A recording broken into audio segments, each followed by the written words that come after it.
job, let them know there's a career. The graduates coming out of New Paltz, let them know their futures are here.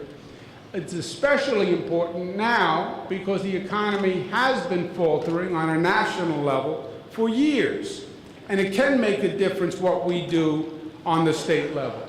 We had some recent good news. The unemployment rate is down to 7.8%, which is the lowest it's been since 2009. So that is good news.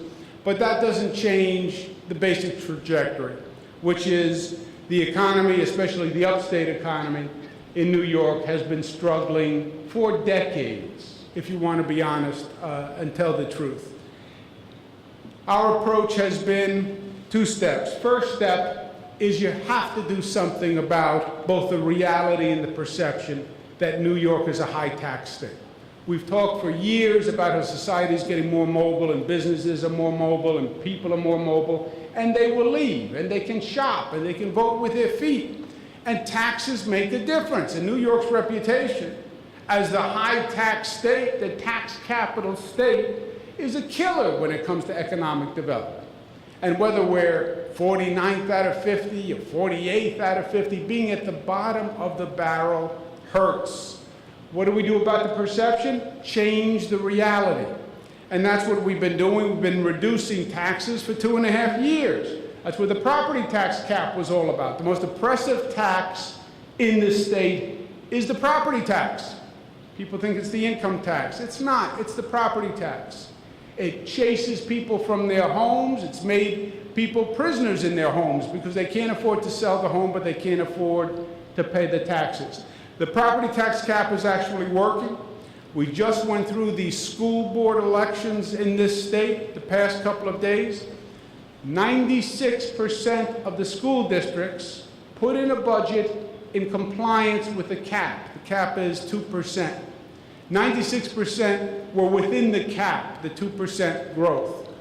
4% were not in the cap. Of those 4%, 75% were rejected by the voters. So the property tax cap is working. We cut middle-class taxes to the lowest rate in 60 years. Not adjusted for inflation, no funny business with the numbers, the lowest rate in 60 years for the middle class defined broadly up to $300,000 in income. And we reduced state spending to be within our own 2% cap, so the state's budget doesn't go up more than 2%.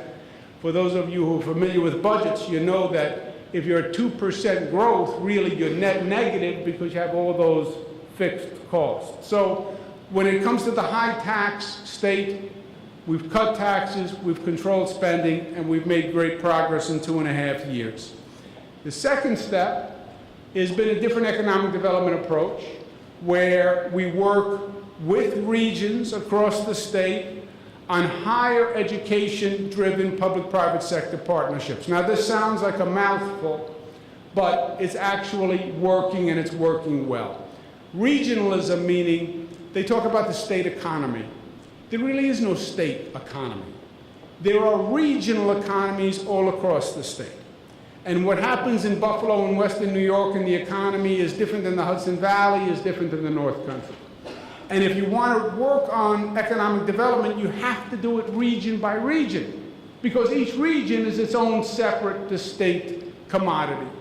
Within that region, it's public-private sector partnerships, it's getting everyone at the same table, and it's making the academic universities part of the economic development plan. And that's what we've been doing. That's the Regional Economic Development Council that we were talking about. That's investing in the SUNY system through SUNY 2020, which has been an unprecedented investment in the SUNY system. Innovation hotspots, the New York Open for Business campaign. We have business incubators on campuses all across the state now. We have a venture capital fund that is investing in the Regenerons of tomorrow, businesses that are growing on the campuses, a community college redesign that has apprenticeship programs in the community colleges. So we've been doing all of this. It is working, and we are making progress, and the arrows are pointed in the right direction for the first time in a long time. But We must bring all those pieces together. And we have to bring this approach to scale. And that's what today is all about, because big problems require big solutions, and we have parts of this state that are still lagging and are far behind.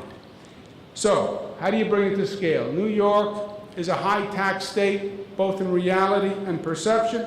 Let's shatter that image once and for all, and we want to do it with a program we call the Tax-Free New York program, which is very simple.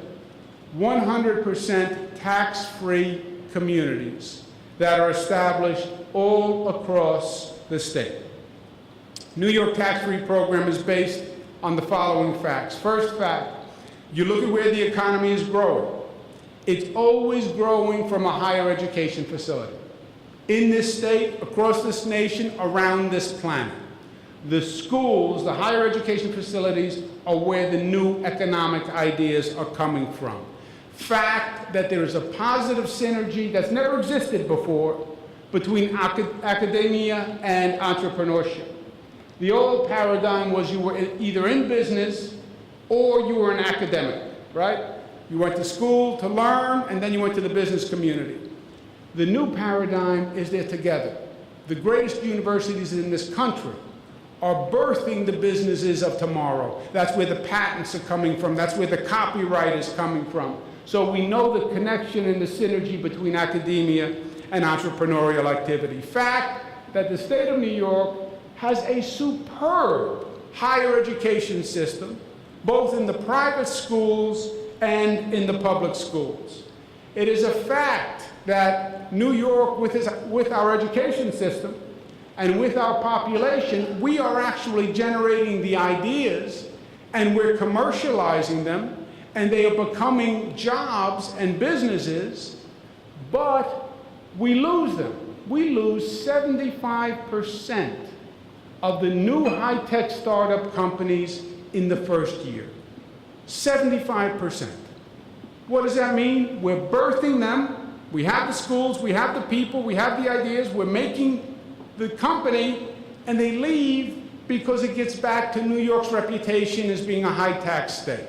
They're young companies, they decide to go to a lower tax state, they have an investment firm that comes in, that picks them up, that says, I'm bringing you to Texas, I'm bringing you to Florida, I'm bringing you to Massachusetts, to a lower tax environment. That's the essence of our problem right now. It's a fact that businesses and entrepreneurial activity are attracted to lower tax communities. The number one reason why businesses leave New York is the taxes. Our competition are low tax or no tax states. And the fact that the upstate economy has had more difficulty than the downstate economy and really does need special attention because it's a different circumstance. When you look at the job growth numbers over the past decade, the picture is very clear. At a time when the U.S. was creating 9% more jobs, New York City 16%, statewide 11%, upstate was only creating 5% more jobs. Less than the state, less than New York City, less than the national average. So, where does that take you to? It takes you to an approach that says the sweet spot is where entrepreneurship meets academia, meets a regional economy in a tax-free environment in upstate New York. That's what you want to create, and that's what this program does. Promote entrepreneurship and job creation on higher ed campuses as tax-free communities and focus on the upstate economy. We take the SUNY system in the state of New York as the framework for entrepreneurial tax-free communities. What do you mean by tax-free? I mean tax-free. I mean what the words suggest. No business tax, no sales tax, no property tax, no franchise fee, and no income tax for the owner of the company or the employees of the company. A truly no-tax zone. What do you mean by community? I mean the SUNY campuses themselves and 200 square feet adjoining a SUNY campus as a tax-free zone. Who would be eligible? We want new businesses and new jobs. Businesses moving into the state, startup companies that are starting up on the campus and can stay there or move to an adjoining spot tax-free. But it's about new jobs, new businesses, not transferring existing jobs. What are the eligible areas? 64 SUNY campuses. 55 of the 64 are basically all across upstate New York.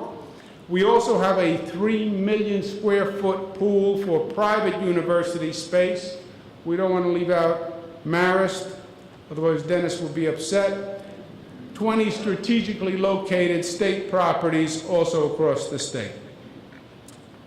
How much space does that mean? How much space would be eligible as tax-free space? 120 million square feet.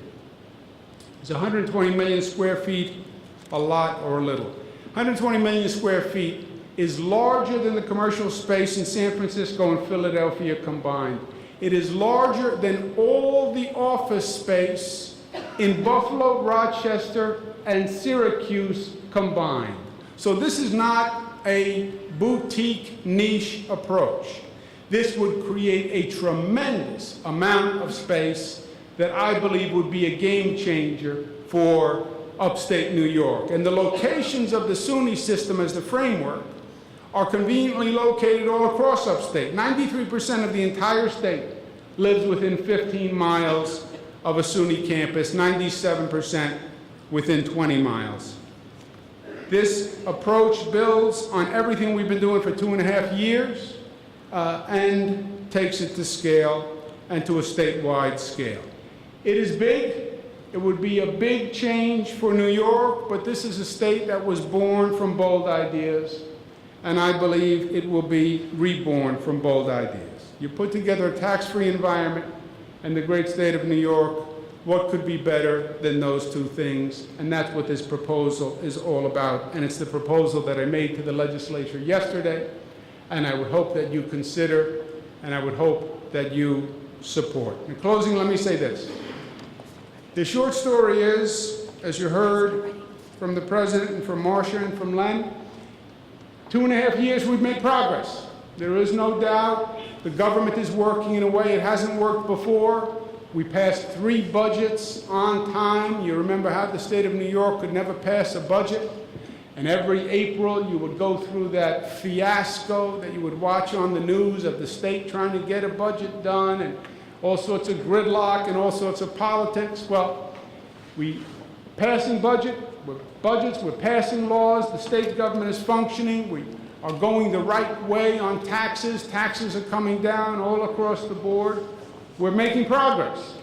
But this state has a lot of time to make up for.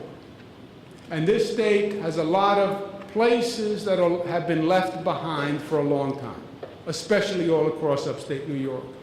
And we need to do more and we need to do better, because there is no reason why any part in this state should not be succeeding economically. There is no reason. I spent 8 years in Washington. I worked in the Clinton administration. I've been in every state in this nation many, many times. Literally, I've seen everything in every state. And there is no state that has anything over on the state of New York. We have everything they have plus.